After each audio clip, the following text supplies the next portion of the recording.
Olá, boa noite. Nessa segunda-feira nós iremos dar continuidade à Palavra Reformada. Você que perdeu as aulas anteriores, por favor, acesse lá nosso canal do YouTube e assista às aulas anteriores para você se inteirar sobre os assuntos que até aqui nós já abordamos. Nessa noite nós falaremos a respeito da quinta aula sobre o culto contemporâneo. Eu peço que você participe desse momento conosco. Eu tenho certeza que todos aqueles que até aqui participaram têm sido edificados e eu tenho convicção de que nessa noite não vai ser diferente. Mas antes de nós falarmos propriamente do nosso tema nessa noite, eu queria afirmar algo que desde já é importante para a nossa reflexão, porque quando nós olhamos para a história, até aqui nós já falamos, não é? Do culto no Antigo, no Novo Testamento, na Idade Média e também na Reforma Protestante. Então, quando nós olhamos para a história, nós percebemos que durante épocas mudanças significativas ocorreram com relação ao culto a Deus. Em determinados momentos, mudanças que afetavam diretamente o que Deus estabeleceu em sua palavra. Então nós observamos no passado, nas aulas anteriores, a dificuldade, não somente a dificuldade, mas grandes divergências com relação àquilo que a palavra de Deus estabelecia e aquilo que estava sendo praticado no momento. A verdade é que existe uma maneira adequada para cultuar o Senhor. Nos dias atuais, nós observamos a preocupação de algumas igrejas desejosas em se tornarem modernas e relevantes, se tornando irreverentes com relação ao culto. Ou seja, aquilo que aconteceu no passado ainda acontece hoje.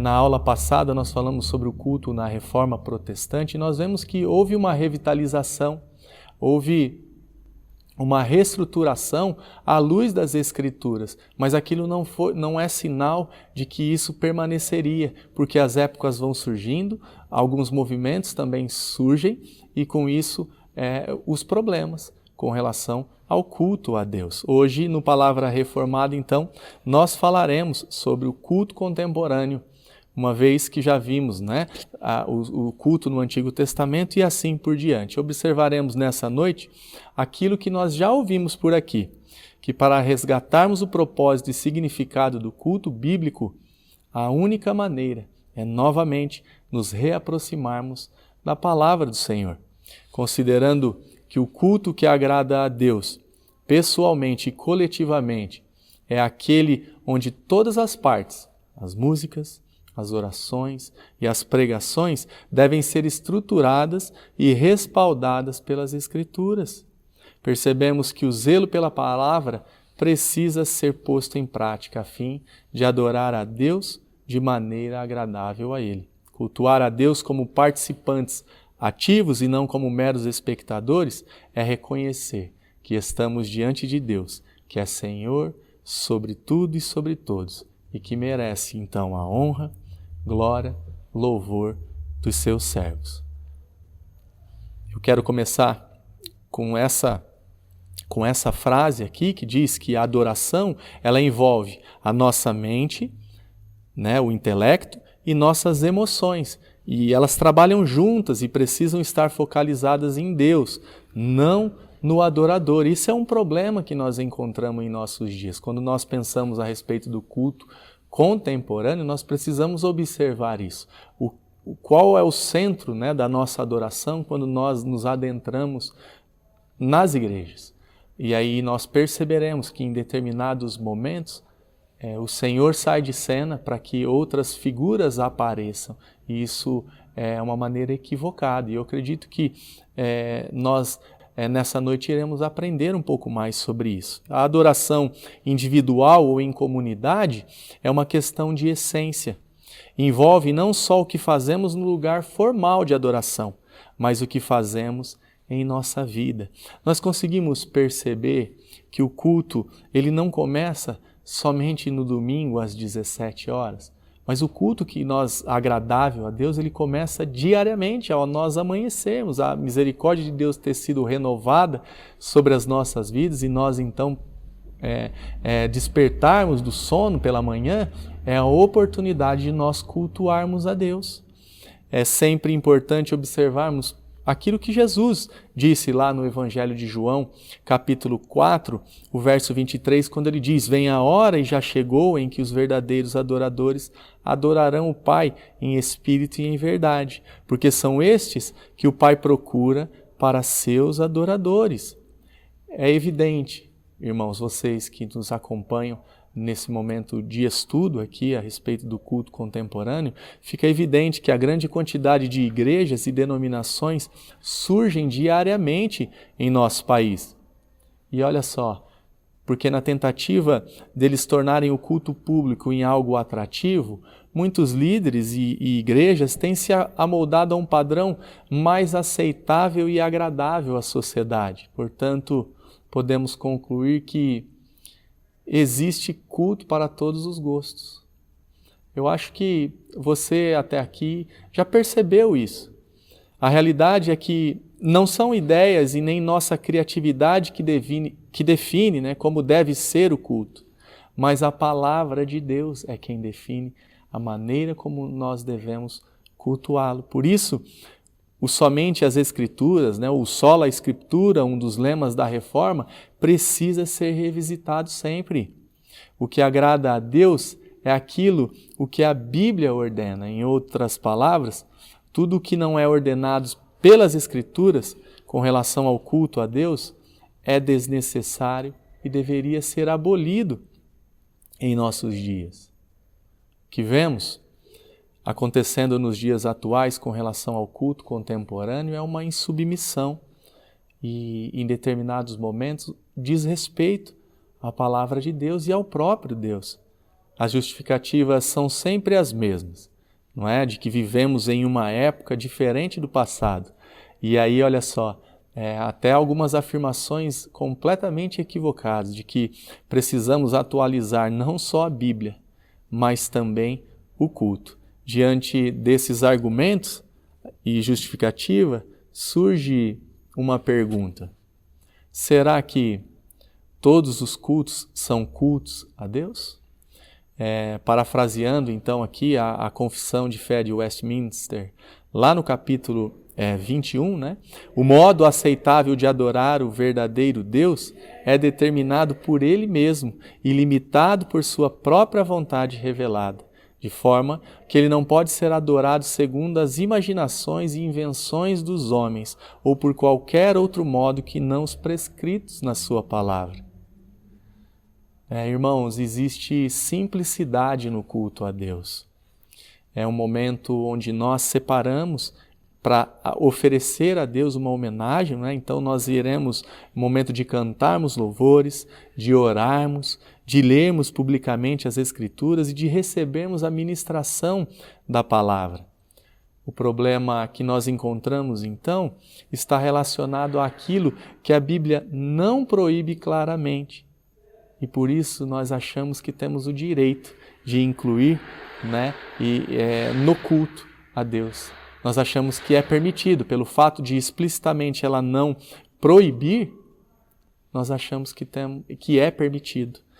João Calvino, certa vez, ele disse assim, que Deus reprova todos os tipos de cultos não sancionados expressamente por sua palavra. Se desejamos que Deus aprove nosso culto, esta regra, que ele mesmo enfatiza com muita rigidez, tem de ser observada com zelo.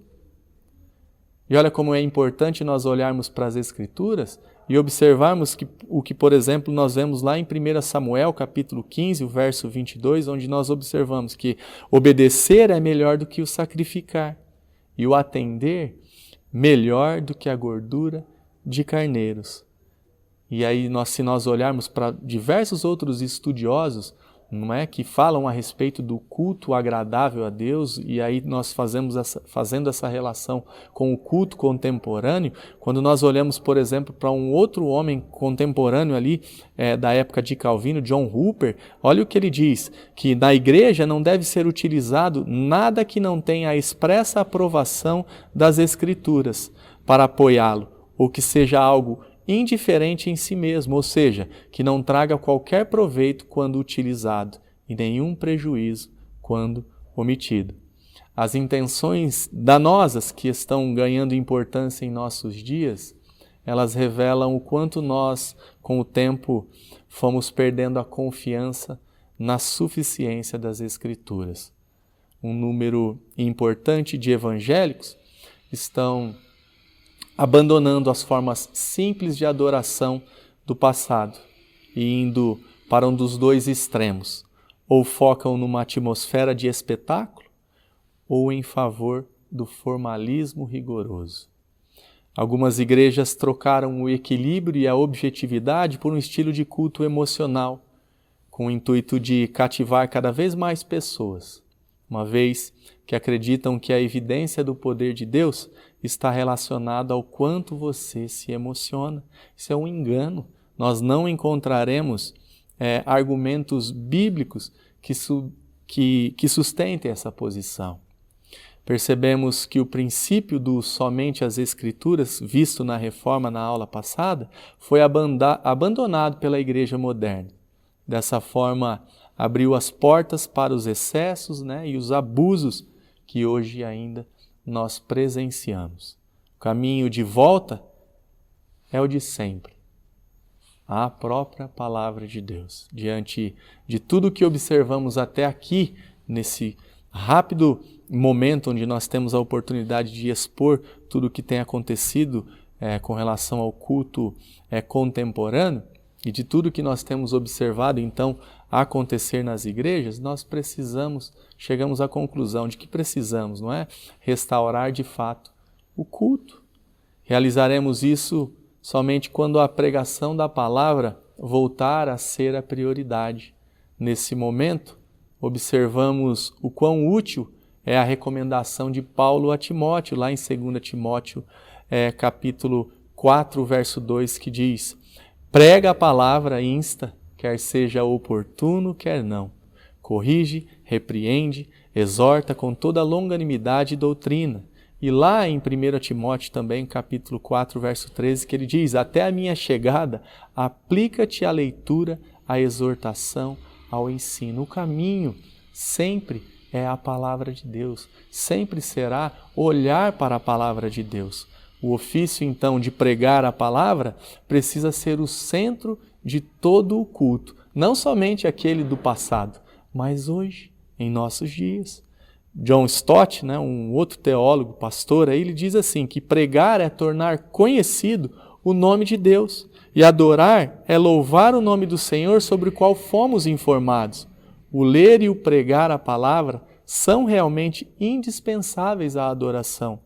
As duas não podem ser divorciadas. O que vemos hoje, em alguns contextos de culto contemporâneo, é o entretenimento tentando conquistar o lugar da pregação. Isso traz dano à verdadeira adoração. E nós precisamos estar atentos com relação a isso. Uma igreja verdadeira é a igreja onde a palavra de Deus é fielmente e constantemente pregada. Se entendemos que conceito de adoração significa atribuir glória a Deus, ela deixa de ser vazia e volta a fazer sentido, pois agora percebemos que tanto as cerimônias mortas como a cheia de entretenimento são incapazes de provocar a adoração genuína. A adoração só acontece quando existe reverência, respeito a Deus e a sua palavra. Tudo aquilo, então, que é superficial e sem autenticidade se torna encenação e não honra a Deus. A ânsia em querer, então, alcançar os não crentes faz com que as igrejas criem um ambiente amigável e acabam se afastando de Deus com essa prática. E uma vez distante de Deus e de sua palavra, tornam-se tudo menos uma igreja do Senhor. Se estivermos atentos, perceberemos que estamos em um mundo cheio de falsa religião e espiritualidade. Se o despertamento das emoções que são momentâneas continuarem sendo o foco, dificilmente apresentaremos um culto que agrade a Deus, uma vez que o que é primordial não é a adoração externa, mas sim a interna, feita em espírito. Se o que domina o cenário evangélico atual não é uma ordem de culto formal onde a pregação da palavra de Deus ocupa o lugar central, Rever e entender que o culto é uma homenagem que prestamos a Deus e é Ele que precisa ser agradado é essencial. Isso não quer dizer que não podemos apresentar um culto alegre ao Senhor. Pelo contrário, devemos vibrar por estarmos reunidos juntos com um único propósito de reverenciá-lo. Eu quero concluir esse tempo nosso aqui pensando a respeito de um versículo onde nós percebemos qual é a atitude que devemos ter ao adorar o nosso Deus em todo o tempo. O autor da carta aos Hebreus nos diz assim lá em Hebreus capítulo 12, o verso 2. Adoremos a Deus de modo aceitável, com reverência e temor. O culto contemporâneo precisa ser como todos os cultos genuínos de outras épocas. Um culto onde o show dá lugar à adoração, onde o pastor dá o lugar ao Senhor da igreja. Assim, as músicas apontam para Deus, as leituras dizem respeito à sua palavra e a pregação tem como centro o único digno de honra e glória, o nosso Deus. Espero que tudo aquilo que nós observamos aqui juntos nessa noite, de fato, cause em nossos corações uma percepção correta do que é um culto agradável a Deus. Um culto que é agradável a Deus nós encontramos na sua palavra. E que Deus continue nos abençoando como igreja a apresentar a Ele juntos, todos os domingos, todas as vezes em que nós nos reunimos, que nós apresentemos a Ele um culto agradável. Que Deus abençoe, que você nos acompanhe pelas redes sociais, através do YouTube, da nossa página no YouTube. Você que ainda não assistiu às aulas anteriores, volta lá, assiste conosco e também participe nas aulas seguintes. Um grande abraço, que Deus te abençoe.